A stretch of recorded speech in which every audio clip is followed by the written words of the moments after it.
ಪರಪ್ಪನಗ್ರಹಾರ ಜೈಲಿನಲ್ಲಿ ದರ್ಶನ್ಗೆ ರಾಜಾತಿಥ್ಯದ ವಿಚಾರಕ್ಕೆ ಸಂಬಂಧಪಟ್ಟಂತೆ ಜೈಲು ಅಕ್ರಮಗಳ ಬಗ್ಗೆ ಪೊಲೀಸ್ ಆಯುಕ್ತರು ಈ ಹಿಂದೆ ಒಂದು ಪತ್ರವನ್ನು ಬರೆದಿದ್ರಂತೆ.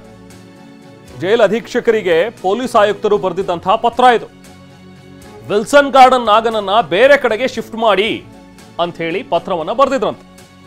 ಜೈಲಿನ ಹಿರಿಯ ಅಧಿಕಾರಿಗಳಿಗೆ, ಸೂಪರಿಂಟೆಂಡೆಂಟ್ಗೆ ಬರೆದಿದ್ದಂತಹ ಪತ್ರ ಇದು. ನಗರ ಪೊಲೀಸ್ ಆಯುಕ್ತರು ಬರೆದಿದ್ದಂತಹ ಪತ್ರ 10 ದಿನಗಳ ಹಿಂದೆನೆ ಪೊಲೀಸ್ ಆಯುಕ್ತರೇ ಖುದ್ದು ಜೈಲಧಿಕಾರಿಗೆ ಪತ್ರವನ್ನು ಬರೆದಿದ್ರಂತೆ. ನ್ಯಾಯಾಲಯಕ್ಕೂ ಕೂಡ ಒಂದು ಪತ್ರದ ಕಾಪಿಯನ್ನ ಬಿ ದಯಾನಂದ್ ಅವರು ಕಳುಹಿಸಿದ್ರು. ಕಮಿಷನರ್ ಅವರು, ಬೆಂಗಳೂರು ಪೊಲೀಸ್ ಆಯುಕ್ತರಾಗಿರುವಂತಹ ದಯಾನಂದ್ ಅವರು ಬರೆದಿದ್ದಂತಹ ಪತ್ರ ನೋಡಿ. 10 ದಿನಗಳ ಹಿಂದೆನೆ ಈ ರೀತಿಯಾಗಿ ಒಂದು ಲೆಟರ್ ಬರೀತಾರೆ ಸ್ವತಃ ಆಯುಕ್ತರು ಬಿ ದಯಾನಂದ್ ಅವರು ಅಂತ ಹೇಳಿದ್ರೆ ಅವರಿಗೆ ಬಹುಶಃ ಇದರ ಬಗ್ಗೆ ಗಮನಕ್ಕೆ ಬಂದಿರುತ್ತೆ. ಜೈಲಲ್ಲಿ ಎಲ್ಲವೂ ಕೂಡ ಸರಿ ಇಲ್ಲ, ಈ ಥರದ್ದೆಲ್ಲ ನಡೀತಾ ಇದೆ ಅಲ್ಲಿ ಅಕ್ರಮಗಳು ಅನ್ನುವಂಥದ್ದು ಬಹುಶಃ ಕಮಿಷನರ್ ಅವರ ಗಮನಕ್ಕೆ ಬಂದಿರಲಿಕ್ಕಿರಬಹುದು. ಸೊ ಹಾಗಾಗಿನೇ ಆಯುಕ್ತರು ಪತ್ರವನ್ನು ಬರೆದ್ರ. ಹಾಗಾದ್ರೆ 10 ದಿನಗಳ ಹಿಂದೆನೆ ಪತ್ರವನ್ನು ಬರೆದಿದ್ರೂ ಕೂಡ ಯಾಕೆ ಕ್ರಮವನ್ನು ಕೈಗೊಂಡಿರಲಿಲ್ಲ ಜೈಲಧಿಕಾರಿಗಳು ಅನ್ನುವಂಥದ್ದು ಕೂಡ ಈಗ ಕಾಡುವಂತಹ ಪ್ರಶ್ನೆ. ಸ್ವತಃ ಕಮಿಷನರ್ ಅವರು ಒಂದು ಲೆಟರ್ನ ಬರೆದು ನೋಡಿ ಈ ಥರದೆಲ್ಲ ಆಗ್ತಾ ಇದೆ, ನಾಗನನ್ನ ಬೇರೆ ಕಡೆಗೆ ಶಿಫ್ಟ್ ಮಾಡಿ ಅಂತ ಹೇಳಿ ಲೆಟರ್ ಬರೆದಿದ್ರಂತೆ. ಅದರ ಒಂದು ಕಾಪಿಯನ್ನು ಕೋರ್ಟ್ಗೂ ಕೂಡ ಸಬ್ಮಿಟ್ ಮಾಡಿದ್ರಂತೆ.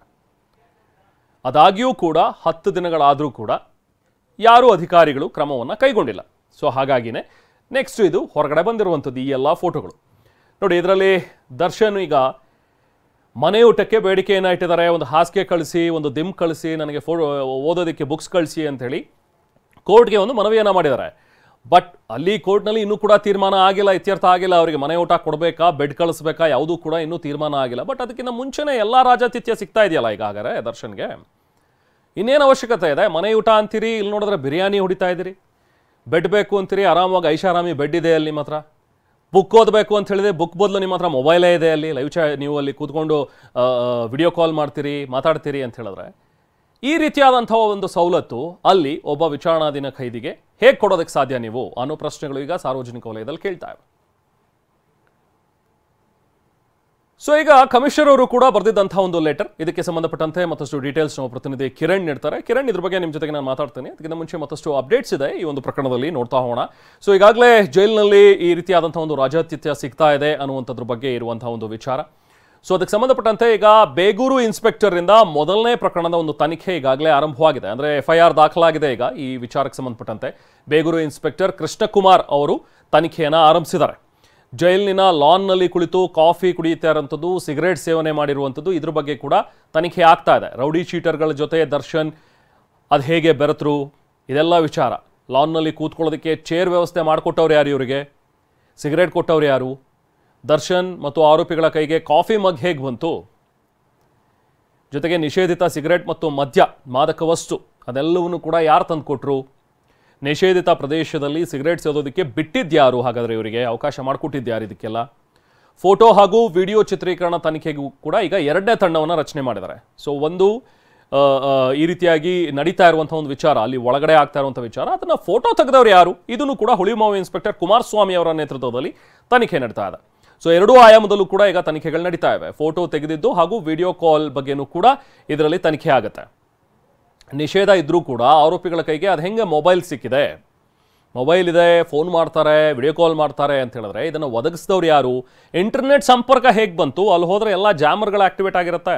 ಹೊರಗಡೆಯಿಂದ ವಿಡಿಯೋ ಕಾಲ್ ಮಾಡಿ ದರ್ಶನ್ ತೋರಿಸಿದ್ರ ಬಗ್ಗೆನೂ ಕೂಡ ತನಿಖೆ ನಡೆಯುತ್ತೆ ಈಗ. ಸೊ ಇನ್ನು 3ನೇ ಹಂತದ ತನಿಖೆ, ಒಂದು ಆಯಾಮದ ತನಿಖೆ ನೋಡಿದ್ರೆ ಜೈಲಧಿಕಾರಿಗಳ ಕರ್ತವ್ಯ ಲೋಪ, ಇದ್ರ ಬಗ್ಗೆನೂ ಕೂಡ 3ನೇ ಪ್ರಕರಣ ದಾಖಲಾಗಿದೆ.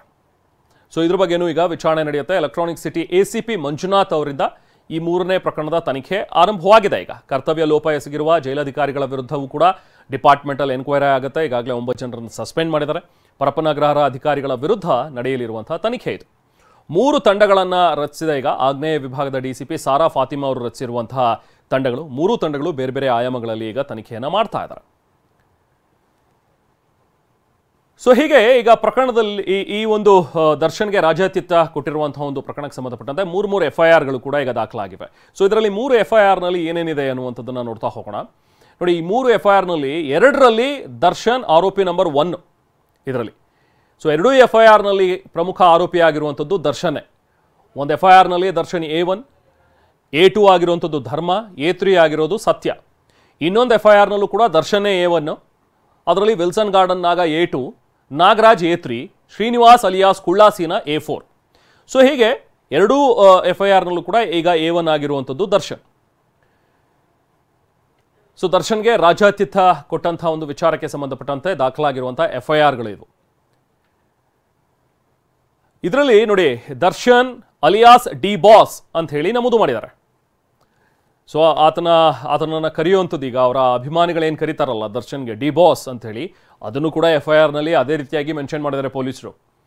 ದರ್ಶನ್ ಅಂತ ಹೇಳಿದ್ರೆ ಮತ್ತಾರೋ ಬೇರೆ ದರ್ಶನ್ ಅಲ್ಲ, ನೀವು ಹೇಳುವಂಥ ಡಿ ಬಾಸ್ ಅಲಿಯಾಸ್ ಅಂತ ಹಾಕ್ಬಿಟ್ಟು ಡಿ ಬಾಸ್ ದರ್ಶನ್ ಅಂತ ಹೇಳಿ FIR ನಲ್ಲಿ ನಮೂದು ಮಾಡಿದ್ದಾರೆ. FIR 1 ನಲ್ಲಿ ಈಗ ದರ್ಶನ್ A1 ಆಗಿದ್ರೆ, ಧರ್ಮ ಮತ್ತು ಸತ್ಯ A2 A3 ಆಗಿದ್ದಾರೆ. ಇನ್ನು ದರ್ಶನ್ಗೆ ಈ ದಾಖಲಾಗಿರುವಂಥ ಒಂದು FIR ನಂಬರ್ 2 ಅಲ್ಲಿ Darshan A1, Wilson Garden Naga A2, Nagaraj A3, Srinivas alias ಕುಳ್ಳಾಸಿನ ಅಂತ A4. ಸೊ ಹೀಗೆ ಒಟ್ಟು 3 FIRಗಳು ದಾಖಲಾಗಿವೆ. 3ರಲ್ಲಿ 2ರಲ್ಲಿ ಈಗ ದರ್ಶನ್ನೇ A1.